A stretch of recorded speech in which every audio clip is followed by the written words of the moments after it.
You have to proactively work with your customers and understanding their forecasts, understanding where their business is going. But at the same time, sometimes you can't predict demand. In some cases, customers explode and you have to be able to scale quickly and pivot to those needs. Sometimes things go viral and your volume increases 3x overnight.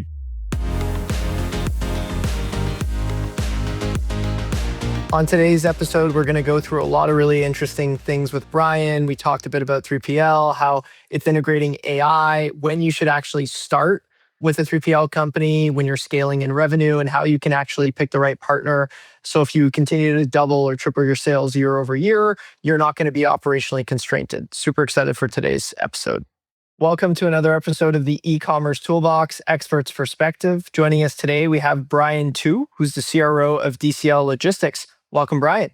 Thank you for having me. I'm excited to be here. Awesome.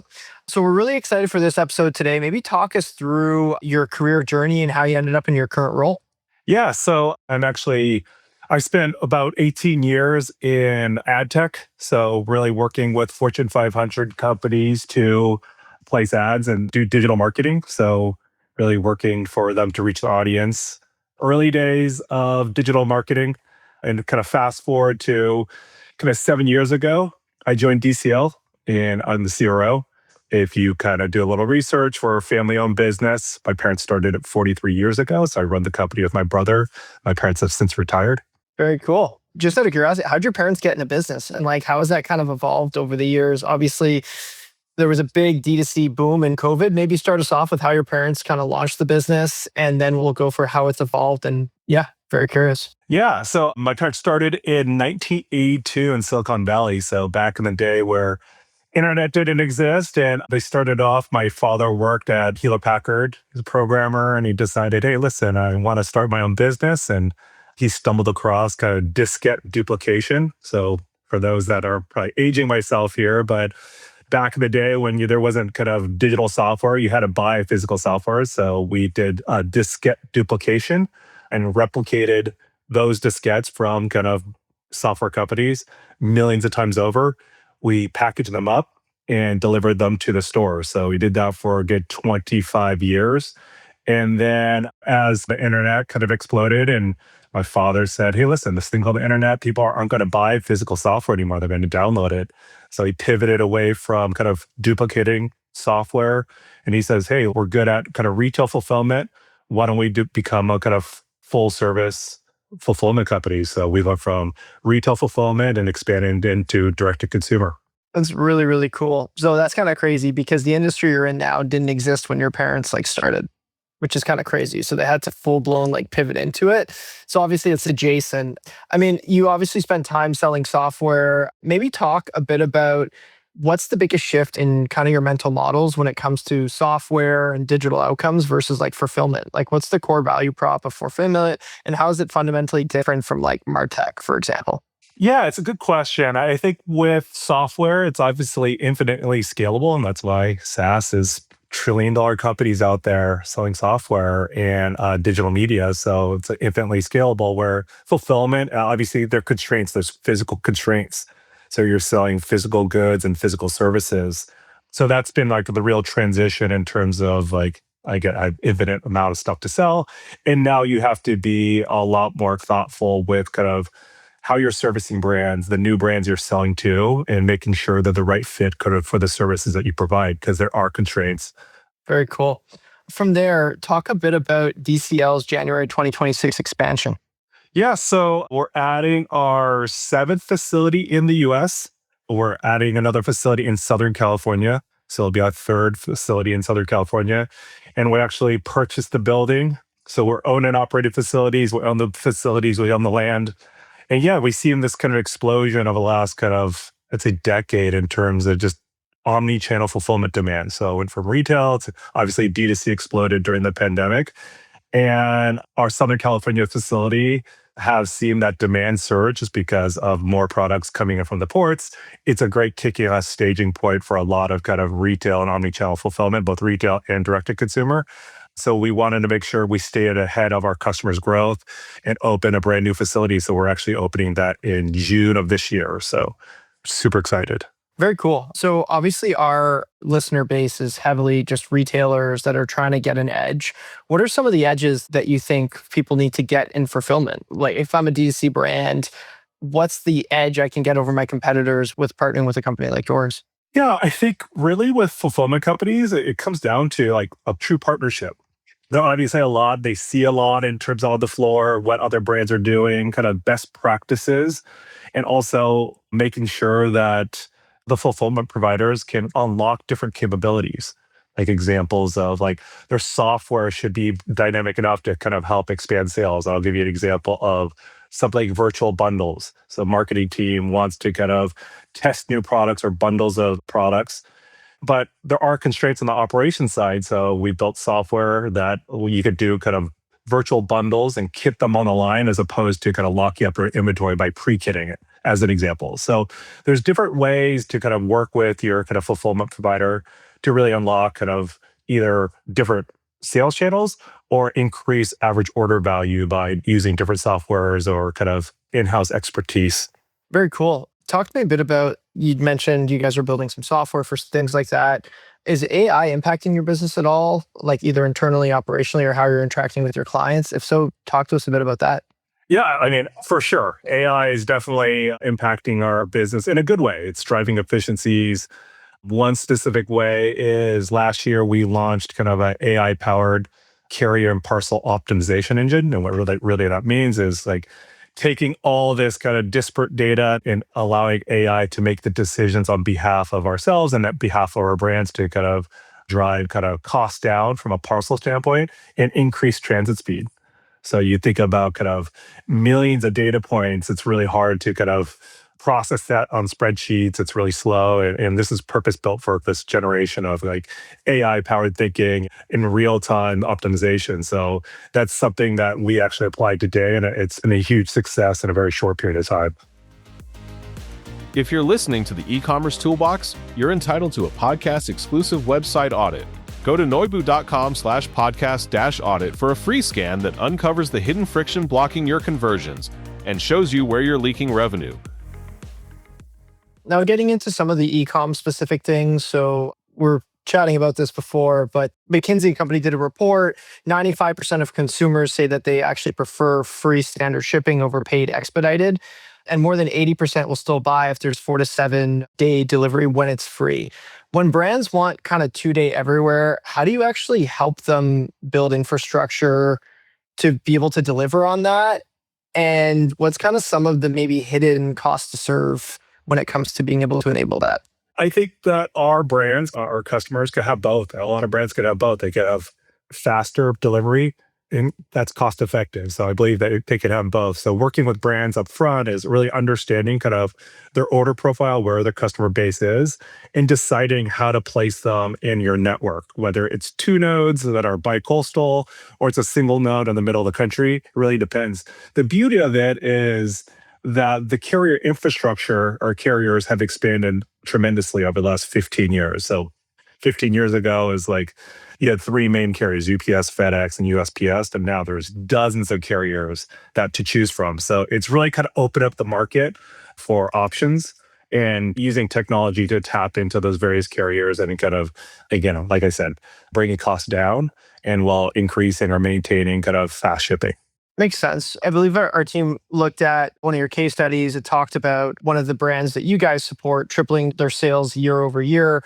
How have you guys kind of built infrastructure to be able to like support that so that quality doesn't instantly drop? Like, how do you guys like kind of forecast who's going to grow or just have kind of latent demand? I'm curious how you guys handle things like that. It's kind of both. I think it's like you have to proactively work with your customers and understanding their forecasts, understanding where their business is going, what sales channels they're really like leaning into over the next 18 months. And then it's on us to kind of plan for that and making sure that we have the infrastructure, not only physical infrastructure, but we have the technology to kind of support kind of that growth. But at the same time, sometimes you can't predict demand. In some cases, customers explode and you have to be able to scale quickly and pivot to those needs. So we've created a platform, if you will, both like a physical platform infrastructure to scale quickly based off just surges and spikes. And this is becoming more common, obviously, with the popularity of different sales channels like a TikTok. Sometimes things go viral and you're obviously your volume increases 3x overnight opposed to average. And it was totally kind of out of left field. So you have to be able to kind of adapt to your customers' kind of needs in different sales channels. Makes a ton of sense. When you're doing your kind of planning with your customers this year, what were some of the biggest themes that you saw across the customers that maybe you could pull as an insight when it comes to specifically retail businesses? Yeah, I think some themes that we saw, and this is kind of the tailwinds of tariffs and things of that nature. And so we saw kind of inventory constraints. So we saw a lot of our customers kind of actually lead into kind of the hero SKUs. So maybe kind of tighten up their kind of SKU catalog or item catalog and focus on kind of like the fast moving SKUs or maybe the higher margin SKUs. So that's one thing that we saw. And that kind of translated into retail. The other thing that we saw is that retail actually this year or last year, 2025, was much later in the year, meaning POs were dropping far later than had previous in like previous 10 years. And I think that obviously retailers were holding back on POs. So you had to quickly adapt to say, okay, there's POs, massive POs dropping in the middle of peak, which we had never seen before. So we were kind of forecasting that and we had to make sure we had to plan accordingly because it takes space, it takes manpower to do retail. So we had to kind of adjust quickly and make sure that we're kind of ahead of that. I think the same will be in 2026 is there's obviously a lot of macroeconomics in play. Fuel costs are going up. The cost of goods is going up. So customers are thinking about their bottom line of saying, okay, do I tighten up my SKU count even more? Do I tighten up my sales channels? And are retailers going to buy later in the year? And how do I kind of plan inventory around that? Makes a ton of sense. At what kind of business scale? Is it revenue, number of SKUs? Does it start to make sense to actually take your fulfillment from in-house to a third-party provider? It's a great question. It really depends. And I don't want to give you a non-answer. I think if in-house fulfillment becomes like a distraction, like again, I always think about brands, like the core focus is building amazing products and selling those amazing products. And if warehousing and the management of kind of fulfillment becomes a distraction and it becomes just just overhead, it's a no-brainer for me in the sense of like you should outsource it. Like you should focus on what you're great at. I mean, on the fulfillment side, we focus on fulfillment. We don't get distracted by other things. And we say, okay, we want to be great at one thing and this is what we're going to be great at. Makes sense. Is there like a revenue scale that kind of starts to become more apparent in your experience? Or is it really like it could range anywhere from $1 million to like 20 or 50? That's a good question. I would say anything past $1 million, like it's a no-brainer. Obviously, there's so many options out there now. And the hurdle to get into like work with a third-party fulfillment provider is the bar is so much lower now in terms of just the barrier to entry. It's very turnkey. I think that it is important for brands sometimes to fulfill their own product because they're going to iterate quicker. Like they're going to understand why customers are returning the product, or they're going to say, okay, the design of this package is really hard to do. It's going to cost me a lot to actually fulfill it. Maybe writing a handwritten note on every package is not a scalable solution. It might look nice in marketing, but it's going to cost you a lot of money down the road.